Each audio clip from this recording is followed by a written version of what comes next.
Welcome back to Around Our Table. Alex and Deanna here. We're continuing our Atlantic Canada Take 2 trip, and this is following the last video, which had us in the Cape Breton Highlands National Park Campground.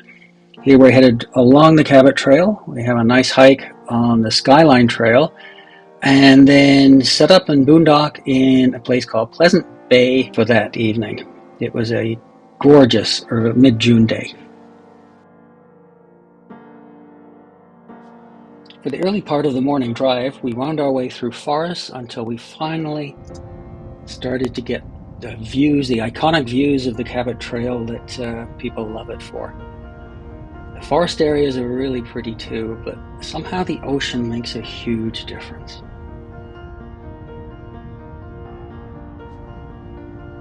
We wound our way along the shore and just really had the time to enjoy because it was early season and there were no crowds. This is a perfect time of year to go mid-June, even though some places are not yet open for tourism. Oh, the Cabot Trail certainly was on this day.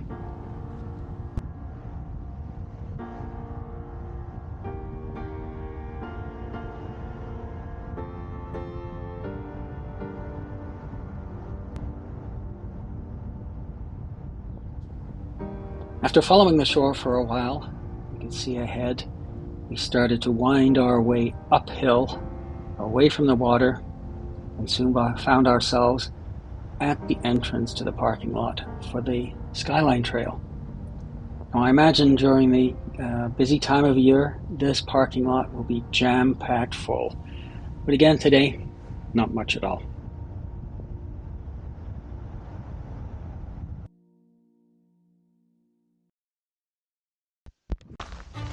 One of the local delicacies is called fiddleheads or fiddlehead greens. Fiddleheads are the sprouts of the ostrich fern, which I'm showing here, and they really are a delightful food. We pick them at home, but one has to be careful not to over-pick them because you don't want to kill the plants for the future years. Most of the trail is gravel, but there are parts, swampy parts, that we have boardwalks for. And after a while we get to see the beautiful view of the road we took to get up here. So here's a view of the Cabot Trail from the Skyline Trail.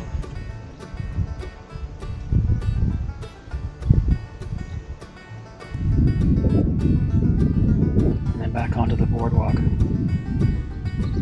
The hike itself, if you don't take the round trip, just straight in and out, it's an hour and a half of walking, and of course it can take as long as you want it to.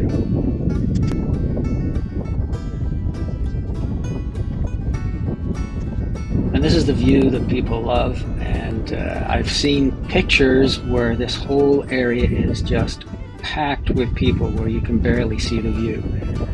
And we'd had it so good that we were able to complain to each other when one or two other hikers got in our shots. There we go. That's terrible. Nobody else should be there when we are.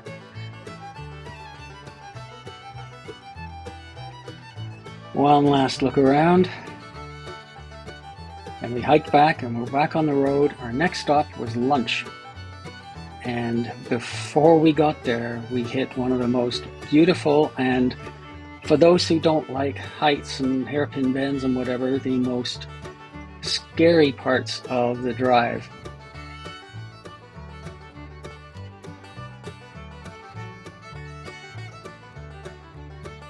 This is the start of the descent to the seashore, where the restaurant we're aiming for is.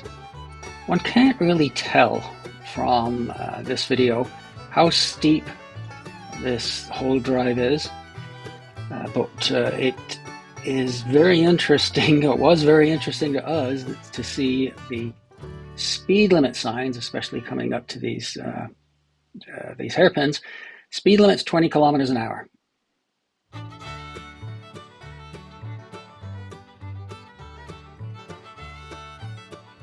Deanna's driving here. She has to drive this kind of road because otherwise she gets terrible motion sickness.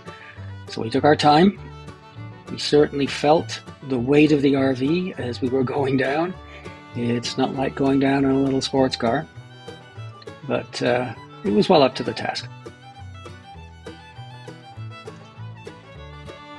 Of course, where we could, we pulled over a bit to let faster vehicles go by. And if you notice in the top left corner of the video, this is all at double speed that we're showing this. Along with the fact that there was very little traffic, we felt very fortunate that the condition of the road here was just beautiful.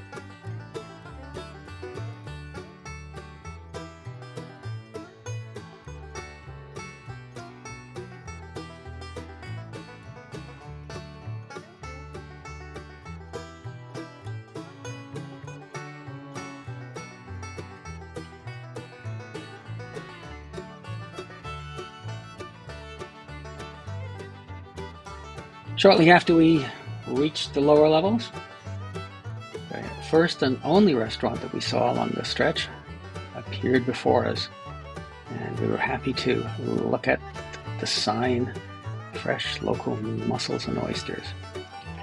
Well, we couldn't resist.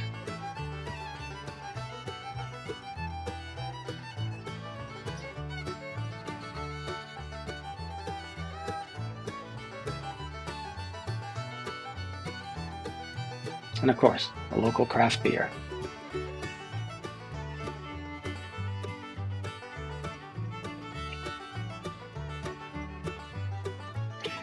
Even though it was early in the afternoon, we decided to head to our targeted boondocking site to just see how it is and make sure that it would be okay for us to stay the night. Well, boy, it was beautiful. This is Pleasant Bay, and one can see why.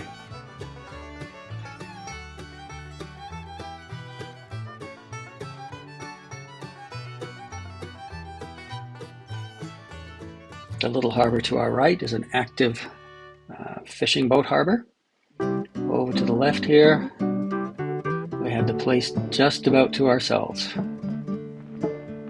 Although at the end of the workday, quite a few cars would come, people would take a walk on the beach and leave again. But by the time we settled down for the night, it was just us and one other RV.